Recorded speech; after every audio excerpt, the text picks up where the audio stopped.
Well, AI is such a buzzword now. Everybody's saying AI, AI, AI, but the practicality of it is sometimes missing, right? So today, we're giving you practical tools or practical ways with which you can employ AI for better productivity, right? And reaching your audience, whichever way, whichever place they may be. We're joined on the program this morning by an expert in that field, Chibuke. Good news, the CEO, Deutsches Digital, is right here with us in our Lagos studio. Welcome to the Morning Brief. Thank you. Nice to meet you. Great to have you on the show. And as I said earlier on, everybody's talking AI now, artificial intelligence, this, that. But I think there's still a lot missing in operationalizing it, using it progressively, right? A lot of people just use it for the basics, answer a question, write this for me and all, but there are deeper things you can use it for. And let's talk about visibility, for example. Nigeria is a country that is big on MSMEs. In fact, NMSMEs. So there's a nano, there's a micro, before you now talk about the small and medium scale enterprise. So there are a lot of nano businesses, and there's a lot of challenge about reaching the audience, reaching their market, and getting that kind of money. So want to walk through what AI can do for these businesses. And I want you to give us an overview first, where we're at in the country in terms of deployment. Right, in terms of, I will not say ownership because that's still far, but deployment for you generally, where are we right now? Everybody talks about it, but are we deploying it to a large extent? In terms of situation, I would say Nigeria, or this also speaks to technology in Nigeria. Nigeria is an API technology company. So you have to break it down for non-techies. So what I mean by API technologies is there are very few companies that are building actual deep technology, but most of the technologies we build in Nigeria are leveraged technologies that pull APIs from other deep tech and then create something out of it. And what you see there is a whole lot of things are leveraging on another company's both data, background, or infrastructure to do that. And where it is in AI in Nigeria is still using APIs of ChatGPT, using API of deep learning, using API of natural language processing to build things, and which is the situation where we are.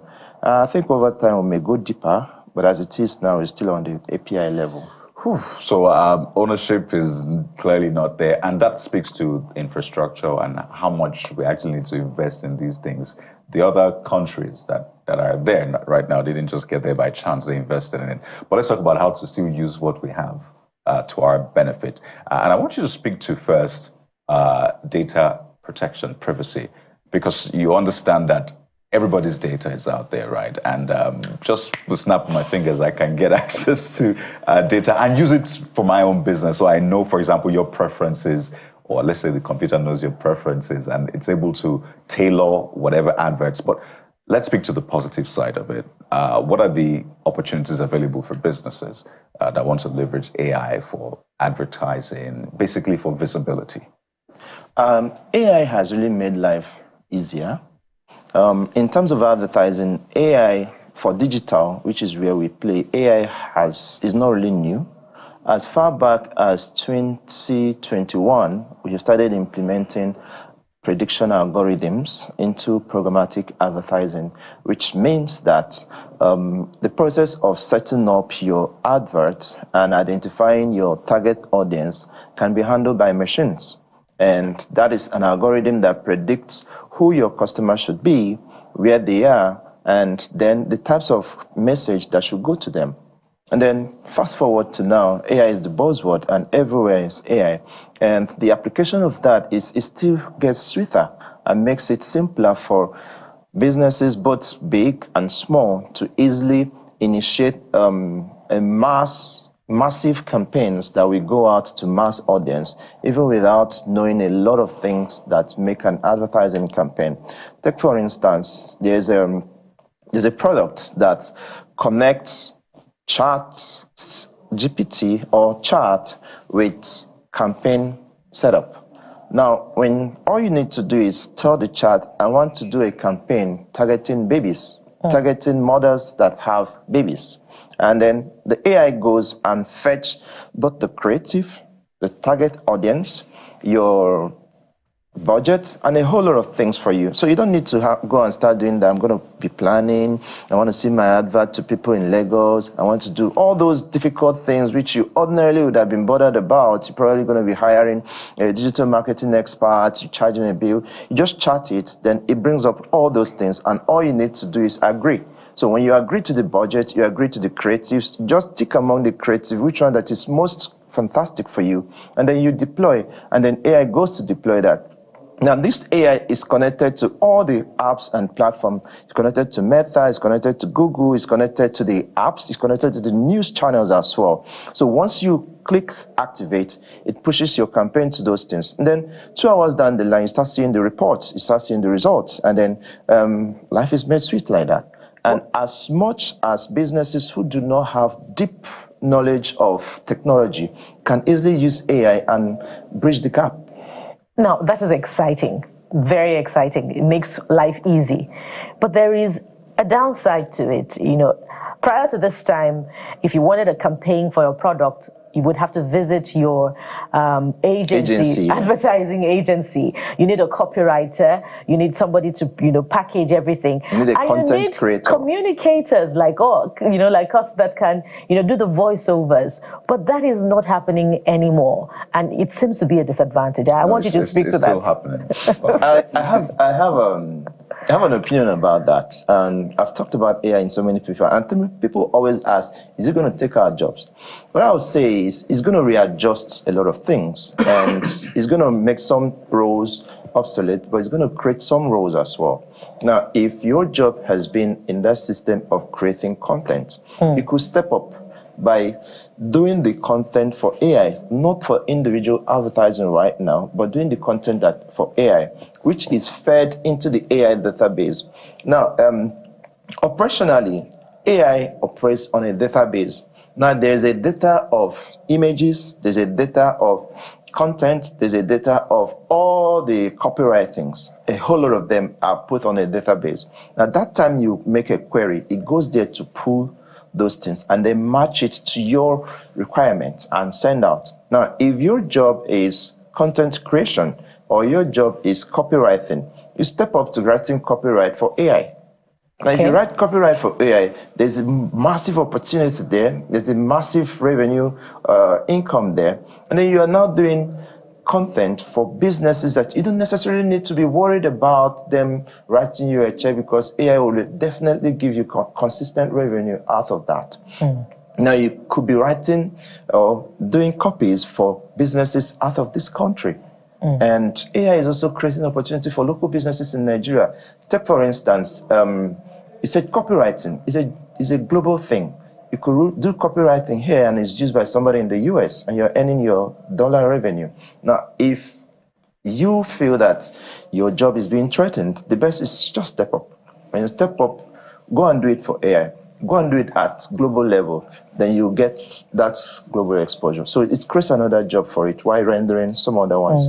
But just to add this to the conversation, while the need to step up is important. What I've observed is that AI voiceovers cannot give you the emotion that you require for the product. And you can challenge this, Jeffrey. Well, are you protecting your job or something? AI voiceover will not give you. You see, there's a speech somebody said, a newly elected president said Nigerians should stay back in their country. They don't need to come to other. I'm sure you've watched that video. That video is purely AI generated, but it has the man's voice, it has everything. AI cannot take the job of strategists. It cannot have emotions. So there's a lot of gaps in. And that's where human beings need to step in. And that's why people whose jobs are being threatened right now need to just step in. Take, for instance, when we had typewriters and we were migrating from typewriters to data processing, people needed to go to school and learn how to operate computers. And that's when we had the desktop publishing and all that. Right now, we're going through a similar thing. I think that was around 2000. Now we're going through a similar stage. People need to learn how to do voiceovers into AIs, how to take their voices and synthesize it into what AI will use to do voiceovers. So those, a whole lot of things need to come in. And in terms of emotions, Maybe tomorrow AI could start expressing emotions. Well, AI is not Let's- self-aware or sentient just yet. So Let's do a bit of a simulation. Somebody's consulting you. Let's say a hair vendor, people that sell hair, and we're trying to use AI for advertising.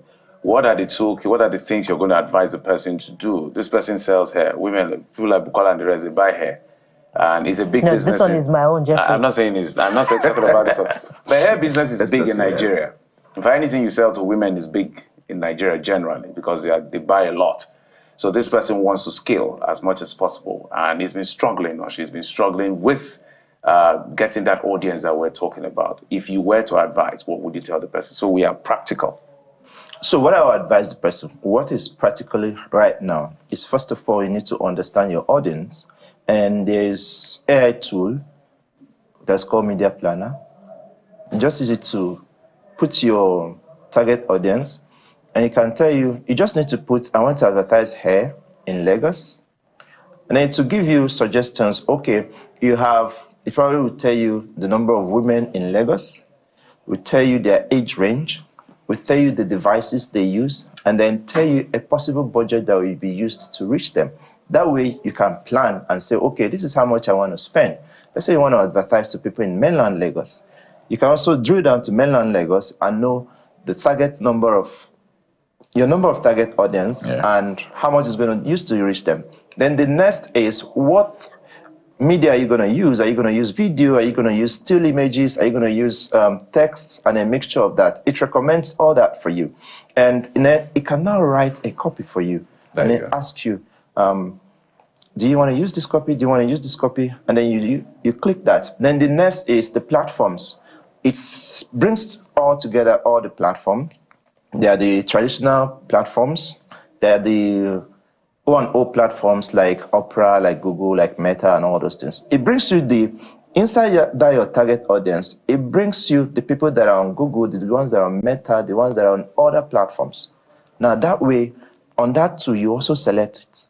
Then the next is you select those creatives, the videos. Right. You can also consult Bukola to do a video for you with a voiceover. Thank you. Upload it there. Okay, now that Bukola is happy, I think it's okay to wind down on this segment. There's so much we can talk about, and we've still scratched the part of data privacy, right? Or using our faces, our voices to advertise. That's something that's happened a lot. So I hope that the deepfakes, I hope the regulators are thinking, they have their thinking caps on. One, to facilitate this, make sure that it's more democratized, and also that this does not end up being a tool for crime rather than a tool for providing solutions. But we have to thank you so much for providing these insights. I imagine a lot of people are like, nice. I see things I can do now for my business. We've been speaking with the CEO of Deutsches Digital, Mr. Chibuke. Good news. Thank you for the insights. Thank you very much. Well, we'll take a moment now yet again on the show. And when we return, I will bring you the stories of some young Africans doing great stuff in the creative sector. But just before that, we'll take a look at the stock market. What are the stocks saying? Find out in a moment. Stay with us.